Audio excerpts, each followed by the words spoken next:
আসসালামু আলাইকুম ওয়া রাহমাতুল্লাহি ওয়া বারাকাতুহু। আউযু বিল্লাহি মিনাশ শাইতানির রাজীম। বিসমিল্লাহির রহমানির রহিম। ইন্না ইদ্দাতাশ শুহুরি ইনদাল্লাহি 12 শাহরান ফি কিতাবিল্লাহ। সাদাকাল্লাহুল মাওলানাল আযীম ওয়া সাদাকা রাসূলুহুন নবিয়্যুল কারীম। সুপ্রিয় দর্শক মণ্ডলী, কাছে দূরে, দেশে এবং দেশের বাইরে যে যে অবস্থান থেকে চোখ রেখেছেন নিউজ 24 পর্দায় আপনাদের প্রিয় অনুষ্ঠান ইসলাম আমরাকে দেখার জন্য সকলকে আজকের এই সুন্দর আয়োজনে স্বাগত আমন্ত্রণ জানাচ্ছি। আল্লাহ রাব্বুল কারীম বছরে 12টি মাসকে আল্লাহ তাআলা সম্মানিত করেছেন। যেই দিন আকাশ এবং জমিনকে সৃষ্টি করেছেন সেই দিন থেকেই 12টি মাস, তার মধ্যে 4টি মাস অত্যন্ত সম্মানিত।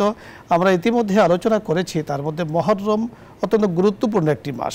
আমরা আজকে জানব যে এই মহররম মাস অর্থাৎ হিজরি সন কখন থেকে শুরু হয়েছে এবং হিজরি সনে আমাদের করণীয় কি বর্জনীয় কি, এ বিষয় নিয়ে কথা বলবেন বিশিষ্ট ইসলামী চিন্তাবিদ, মিডিয়া আলোচক শেখ মুফতি মুহিবুল্লাহিল বাকি, সিনিয়র ইমাম, জাতীয় মসজিদ বাইতুল মুকাররম।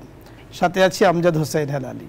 আসসালামু আলাইকুম ওয়া রাহমাতুল্লাহি ওয়া বারাকাতুহু। ওয়া আলাইকুম আসসালাম ওয়া রাহমাতুল্লাহ। শেখ কেমন আছেন? আলহামদুলিল্লাহ ভালো আছি আল্লাহর রহমতে। শেখ, আজকে আপনার কাছে আমরা শুনবো, আপনি বড় চমৎকার আলোচনা করে থাকেন। অনেকদিন পর আপনাকে পেয়েছি। আপনি হজে গিয়েছিলেন, আমাদের জন্য দোয়া করেছেন, আমাদের অনুষ্ঠানের জন্য দোয়া করেছেন। আপনার কাছে আজকে আমরা যে বিষয় শুনবো যে হিজরি নববর্ষ সূচনা হয়ে গিয়েছে এবং আলহামদুলিল্লাহ আমরা শুরু থেকেই নববর্ষের উপরে আলোচনা করছি। আজকে আপনার কাছে জানবো যে হিজরি নববর্ষে আমাদের করণীয় কি বর্জনীয় কি। আলহামদুলিল্লাহি রাব্বিল আলামিন ওয়াসসালাতু ওয়াসসালামু আলা আশরাফিল আমবিয়া ওয়াল মুরসালিন, আম্মা বা'দ।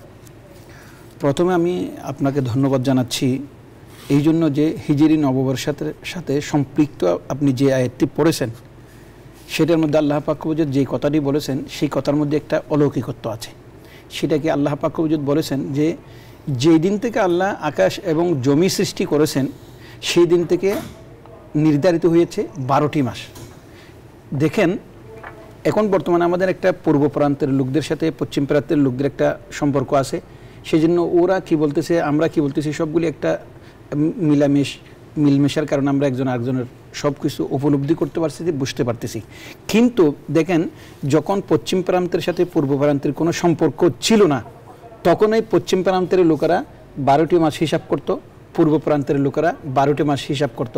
এই যে পূর্ব প্রান্ত এবং পশ্চিম প্রান্তের লোকের হিসাবের মধ্যে যদি মিলে গেছে, এটা কিসের কারণে?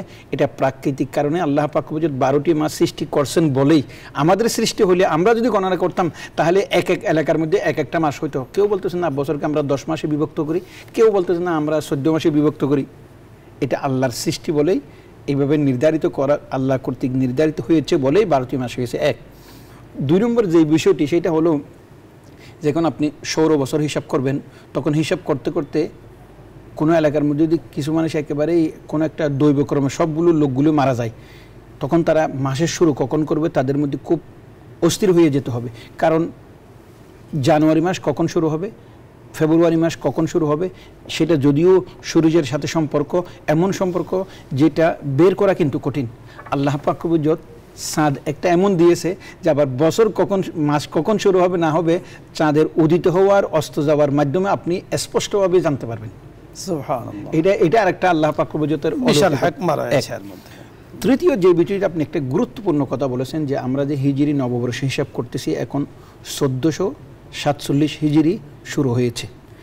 এই যে হিজরি গণনাটা কোত্থেকে আসছে, প্রথম বুঝতে হবে আমাদেরকে হযরত উমর রাদিয়াল্লাহু তাআলা আনহু যখন নাকি খলিফাতুল মুসলিমিন হলেন এবং রাসূল পাক সাল্লাল্লাহু আলাইহি ওয়াসাল্লামের ইন্তেকালের 16 বছর শেষ 17 বছরে হযরত সাদ ইবনে আবি ওয়াক্কাস রাদিয়াল্লাহু তাআলা আনহু হযরত উমর রাদিয়াল্লাহু তাআলা আনহুর কাছে চিঠি লেখেন।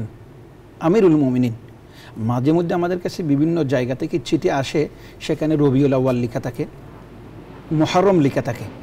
এখন আমরা কতক সময় কনফিউশনের মধ্যে পড়ে যাই, এই রবিউল আউয়ালটা কোন বছরের রবিউল আউয়াল, কোন সনের সাথে সম্পৃক্ত। অতএব আমরা একটা ইসলামী ক্যালেন্ডার অনুযায়ী আমরা একটা বছর হিসাব শুরু করি। কারণ আপনি জানেন একটা হিসাব ছিল হযরত ঈসা আলাইহিস সালামের জন্ম থেকে, আর আরবের মধ্যে হিসাব থাকতো কীভাবে, আসহাবুল ফিলের ঘটনা 14 বছর আগে, ফিলের ঘটনা 14 বছর পরে, বাসুস যুদ্ধের 14 বছর আগে, 40 বছর পরে, এইভাবে একটা হিসাব থাকতো। হযরত উমর রাদিয়াল্লাহু তাআলা আনহু তখন সাদ ইবনে আবি ওয়াক্কাস রাদিয়াল্লাহু তাআলা আনহুর এই কথা শোনার পর তিনি হযরত আলী রাদিয়াল্লাহু তাআলা আনহু, হযরত তালহা রাদিয়াল্লাহু তাআলা আনহু, আরও কয়েকজন সাহাবী ডাকলেন। হযরত তালহা রাদিয়াল্লাহু তাআলা আনহু বললেন, রাসূল পাক সাল্লাল্লাহু আলাইহি ইসলামের নবুয়ত পাওয়াটা খুব একটা গুরুত্বপূর্ণ জিনিস। যে বছর নবুয়ত পেয়েছে সেই বছরটাকে আমরা হিসাব করি।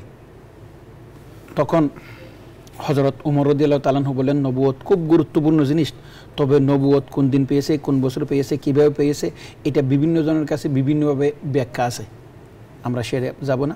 আরেকজন সাহাবী বললেন, রাসূল পাক সাল্লাল্লাহু আলাইহি ওয়াসাল্লামের দুনিয়ার থেকে বিদায় নেওয়া সময় থেকে আমরা হিসাব করি। হযরত উমর বললেন, রাসূলের বিদায় নেওয়া তো একটা সুখের হিসাব, সেইটা একটা ঠিক করবেন নাকি? তখন আরেকজন সাহাবী বললেন, রাসূলের জন্ম। হযরত ওমর রাদিয়াল্লাহু তাআলা আনহু বললেন, রাসূল পাক সাল্লাল্লাহু আলাইহি ওয়াসাল্লামের জন্ম একটা খুব আনন্দের বিষয়, তবে একেবারে সঠিকভাবে কোনো দিনের জন্ম এবং মৃত্যু শোক পালন করা এটা ইসলামের মধ্যে নাই। তখন হযরত আলী রাদিয়াল্লাহু তাআলা আনহু বললেন, আমি একটা কথা বলি। বলে যে বলেন। বলে যে রাসূল পাক সাল্লাল্লাহু আলাইহি ওয়াসাল্লাম যেই দিন হিজরত করেছেন সেই দিন থেকে আপনি হিসাব করেন। তখন হযরত উমর রাদিয়াল্লাহু তাআলা আনহু বললেন, বলে যে কেন? বলে যে দেখেন, রাসূল পাক সাল্লাল্লাহু আলাইহি ওয়াসাল্লাম নবুয়ত পেয়েছে, নবুয়ত একেবারেই মক্কা শরীফের ভিতর সীমিত। আর রাসূল যেদিন মক্কা শরীফ থেকে মদিনা শরীফ গিয়েছে সেটা এমনই যেন পশ্চিম প্রান্ত থেকে পূর্ব প্রান্ত, পূর্ব প্রান্ত থেকে পশ্চিম প্রান্ত পর্যন্ত ইসলাম ছড়িয়ে গিয়েছে। কারণ রাসূলের হিজরতটার মধ্যে এরকম একটা অলৌকিকতা আছে।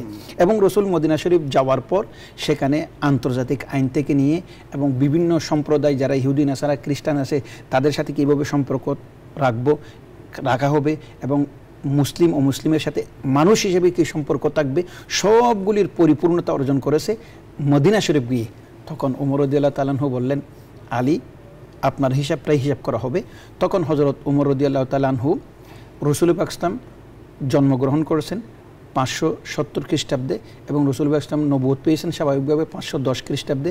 সেই হিসাবে হিসাব করে হযরত উমর রাদিয়াল্লাহু তাআলা আনহু হিজরত থেকেই হিজরি নববর্ষ গণনা শুরু। অত্যন্ত চমৎকার সুন্দর আলোচনা আপনি করেছেন। দর্শক মণ্ডলী, আজকে মনোমুগ্ধকরভাবেই আমরা আলোচনাগুলো শুনছিলাম শেখ মুহিবুল্লাহ আল বাকি দামাত বারাকাতুহুমের কাছ থেকে। আমরা বুঝতে পেরেছি যে রাসূল আকরাম সাল্লাল্লাহু আলাইহি ওয়াসাল্লামের হিজরত কত বরকতময় ছিল। হিজরতুম মিন মক্কা ইলাল মদিনা, যেই মদিনাবাসী রাসূল আকরাম সাল্লাল্লাহু আলাইহি ওয়াসাল্লামকে পেয়ে বড় চমৎকারভাবে সে ঐতিহাসিক কবিতা আবৃত্তি করেছিলেন, তলা আল বদরু আলাইনা মিন সানিয়াতিল বিদা ওয়াজাবা শুকরু আলাইনা মাদা লিল্লাহি দা।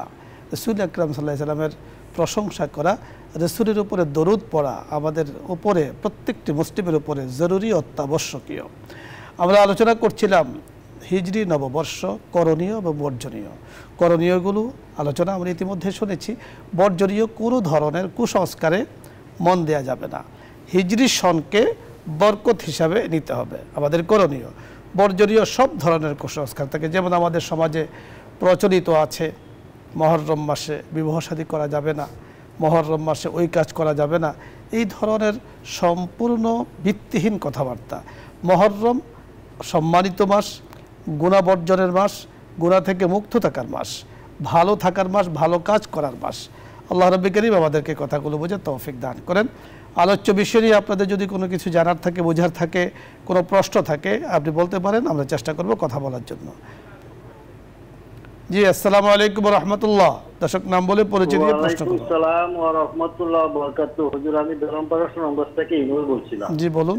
হুজুর, যে 10ই মুহররম কারবালার প্রান্তরে যে দিওগান্তর ঘটনা ঘটেছে, এই জন্য অবশ্যই আমরা এই ঈদকে দায়ী করব, ঘৃণা করব, তাকে নিন্দা জানাবো। প্রশ্ন হলো যে কিছু সংখ্যক লোক হযরত মুগিয়া রাদিয়াল্লাহু আনহুকে এই জন্য এই দায়ী করে থাকেন, গালিগালাজ করে থাকেন। এই ব্যাপারে ইসলাম কি বলে? ইসলাম তো অনেক কিছুই বলে। ধন্যবাদ আপনাকে। আমরা আলোচনা করছি, আপনি শুনতে থাকুন। আমি একটা কথা বলি, কেউ এই জিদকে যদি বেশি পবিত্র বলতে যাওয়া, এটা একটা আবেগী, এটাও অশুদ্ধ। আর এই ইয়াজিদের কারণে মুআবিয়া রাদিয়াল্লাহু তাআলা আনহু যিনি কাতেবে ওহী ছিলেন, তার প্রতি কোনো রকমের হিংসা বিদ্বেষ অন্তর মধ্যে থাকলে ঈমানের খতরা। যেরকম আমরা কানানের কারণে নূহ আলাইহিস সালামের উপর কোনো রকমের মহব্বতের মধ্যে কমতি করতে পারবো না। তদুরূপ এখানে ইয়াজিদের কারণে মুআবিয়া রাদিয়াল্লাহু তাআলার প্রতি কোনো রকমের আমরা মহব্বতের মধ্যে কমতি করতে পারবো না, যেহেতু সাহাবায়ে কেরামের মহব্বত ঈমানের আলামত। অত্যন্ত চমৎকার বলছিলেন। এজন্য তো বিশ্ববরণ্য কবি আল্লামা শেখ সাদি রহমতুল্লাহ আলাই বড় চমৎকার বলেছেন, চো কেনা আনরা তবিআত বে হুনর বুদ পয়গম্বর জাদেগি কদরশ নয়াফজুদ হুনর বানুমা আগর দারে নগওহর গুলজ খারুস্ত ইব্রাহিম আযর। ঠিক ইব্রাহিম আলাইহিস সালামের পিতা কি ছিলেন? তো পিতার কারণে সন্তানকে যেমন খারাপ বলা যাবে না, অনুরূপভাবে সন্তানের কারণে পিতাকেও কোনো ধরনের কটূক্তিমূলক বাক্য পেশ করা যাবে না। প্রত্যেকের আমল নিয়েই চলবে, আমল নিয়ে উঠবে। আল্লাহ রাব্বুল কারীমের কাছে নূহ আলাইহিস সালাম কানান সম্পর্কে বলেছিলেন, ইন্নাবনি মিন আহলি, হে আল্লাহ, তাকে সে তো আমার পরিবারভুক্ত, তাকে আপনি রক্ষা করুন। আল্লাহ তাআলা সাথে সাথে আয়াত নাযিল করে দিয়েছেন, ইন্নাহু লাইসা মিন আহলিক, কারণ হে নূহ, কানান তোমার পরিবারভুক্ত নয়। নবীর পরিবারভুক্ত হতে হলে অবশ্যই আমলে সালেহ হইতে হবে, অবশ্যই সৎকর্ম পরায়ণশীলদের অন্তর্ভুক্ত হতে হবে। ইয়াজিদ অত্যন্ত নিন্দনীয় কাজ করেছে, তাই পুত্রের কারণে কাতিবে ওহী অর্থাৎ যিনি ওহী লেখক ছিলেন হযরত মুআবিয়া রাদিয়াল্লাহু তাআলা আনহু সর্বোচ্চ সম্মান দিয়ে আল্লাহ রাসূলের সাহাবীদেরকে সম্বোধন করতে হবে। আল্লাহ রাব্বুল কারীম আমাদেরকে তৌফিক দান করুন। পরবর্তী দর্শক জি, আসসালামু আলাইকুম ওয়া রাহমাতুল্লাহ।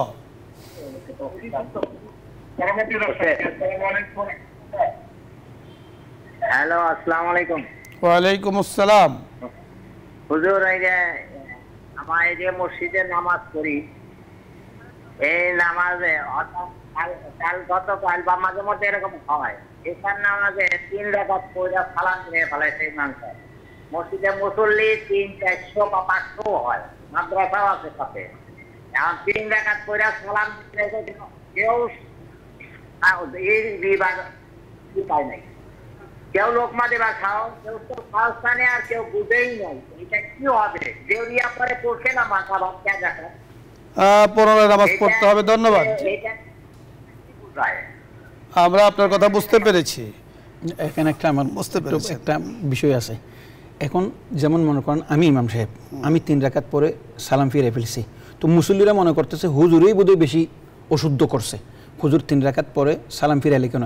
আরে আমি তো একাই অশুদ্ধ করছি, 40 জন পিছনে যে লোকমা দিল না, ওরাও তো অশুদ্ধ করছে। অতএব আমরা এটা মনে করবো না যে উনি যেভাবে বলতেছেন যেন হুজুরই ইমাম সাহেব হুজুরই অশুদ্ধ করছে আর আমাদের কোনো ভুল হয় নাই। হ্যাঁ, ভুল যেহেতু হয়েছে, 3 রাকাত পরে যখন আপনি সালাম ফিরাইছেন এবং লোকমা দিয়ে আপনাকে শুদ্ধ করে নাই, তাহলে আপনি সালাম ফিরানোর পর যদি বসার থেকে এদিক ওদিকে আপনার কিবলামুখী থেকে যদি ফিরে যান, তাহলে আপনার চতুর্থ রাকাত পড়ার যুক্ত করার কোনো সুযোগ নেই। আপনাকে নতুন তাকবীরে তাহরিমা দিয়ে আপনার 4 রাকাত পড়তে হবে। হ্যাঁ, আপনি বসা অবস্থায়ও যদি কেউ যদি আপনাকে লোকমা দেয়, তাহলে আপনি চতুর্থ রাকাতের জন্য উঠে যদি চতুর্থ রাকাত যুক্ত করেন, তখন সুহুসিদা দিয়ে দেন, আপনার নামাজটা হয়ে যাবে। এখানে শেখ আপনার কথার সাথে আমি অ্যাড করে আরেকটু বলতে চাই যে যেমন ইমাম সাহেবের তো ভুল হতেই পারে, আর হওয়ার জন্যই তো সাহুসিজদার বিধান এসেছে। একদম একদম। এখন কিছু কিছু মুসল্লি আমরা যারা আছি, আপনি তো বাইতুল মুকাররমের ইমাম সাহেব সিনিয়র ইমাম, আমরা মুসল্লি যারা আছে আমরা মনে করছি যে ইমাম সাহেব এখানে ভুলটা কেন করলো।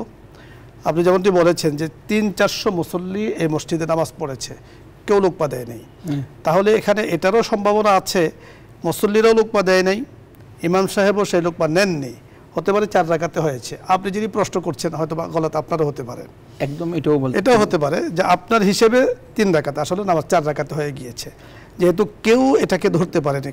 আর একান্তই যদি নামাজ আসলে 3 রাকাতে হয়েছে, এটা ইমাম সাহেবও নিশ্চিত, মুসল্লিরাও সাপোর্ট করছেন যে আজকে নামাজ 3 রাকাত হয়ে গিয়েছে এবং কথাবার্তা হয়ে গিয়েছে, তাহলে নামাজকে ধরায় পড়বে। এখানে কাউকে দোষারোপ করা যাবে না। সাবধান, মনে রাখতে হবে যে নামাজের মধ্যে যদি কোনো কারণে ইমাম সাহেবের নামাজ নষ্ট হয়ে যায়, এজন্য পেছন থেকে ইমাম সাহেবের যিনি মুয়াজ্জিন আছেন অথবা যিনি আছেন ওনাকে দিয়ে উনি ইচ্ছা করলে পেছনে গিয়ে ওযু করে আবার এই নামাজে শরীক হতে পারেন। এজন্য নামাজের মাসআলাগুলো জানতে হবে, বুঝতে হবে, খাওয়াখা কাউকে দোষারোপ করা এটা উচিত। একটা জিনিস আমার স্মরণ করে দিয়েছেন, আমরা যদি ইমাম সাহেবকে অনর্থক বলি যে তুমি দুষ করছো, তাহলে ইমাম সাহেব বললো যে মুসল্লিদের পিঠার থেকে বাঁচানোর জন্য তো আমার অজু ভাঙলেও অজু ভাঙে না, এরকম ভাবে আমার নামাজ পড়াইতে হবে না। আল্লাহ আমাদেরকে এরকম একটা ঘৃণিত কাজ করা থেকে বিরত রাখুক। অতএব আমরা ইমাম সাহেবকে সবসময় সম্মানের চোখে দেখবো এবং স্বাধীনতা দিতে হবে, স্বাধীনতা দিতে হবে। কাজের অশুদ্ধ, এটা তো অশুদ্ধ, এটা তো আর গোলামি না, গোলামি না। জি, পরবর্তী দর্শক, আসসালামু আলাইকুম রহমতুল্লাহ।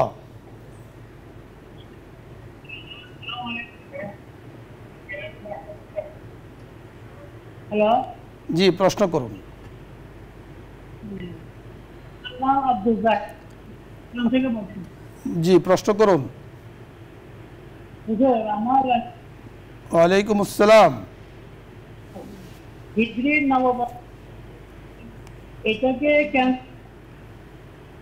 তারা দেশের ভিতরে মরক লড়াই দেয়, এটা কথা থেকে আপনার কথাগুলো শোনা যাচ্ছে না, বোঝা যাচ্ছে না। ধন্যবাদ আপনাকে।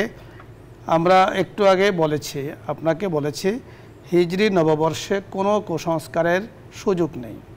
মরক জবাই করা যাবে না, অথবা করতে হবে, অথবা কারবালার ময়দানে ইমামে হোসেন রাদিয়াল্লাহু তাআলা আনহু পানির অভাবে কষ্ট পেয়েছেন, তাই পানি ছাড়া থাকতে হবে। এই ধরনের কুসংস্কার থেকে বিরত থাকতে হবে, বিরত রাখতে হবে। আল্লাহ রাব্বুল কারীম আমাদেরকে বোঝার তৌফিক দান করেন। দর্শক মণ্ডলী, আমাদের হাতে সময় যতটুকু আছে আমরা আল্লাহ রাব্বুল কারীমের কাছে দোয়ায় যাব ইনশাআল্লাহ। মোহতারাম, ধন্যবাদ আপনাকে। দর্শক মণ্ডলী, আপনাদের সকলকে ধন্যবাদ জানাচ্ছি এবং আগামী অনুষ্ঠানের সাথে যুক্ত থাকার আমরা আমন্ত্রণ জানাচ্ছি। যেহেতু হিজরি নববর্ষ চলছে, মুহররমের সাথে সম্পৃক্ত যতগুলো কথা আছে ইনশাআল্লাহ আমরা এই অনুষ্ঠানে আলোচনা করব।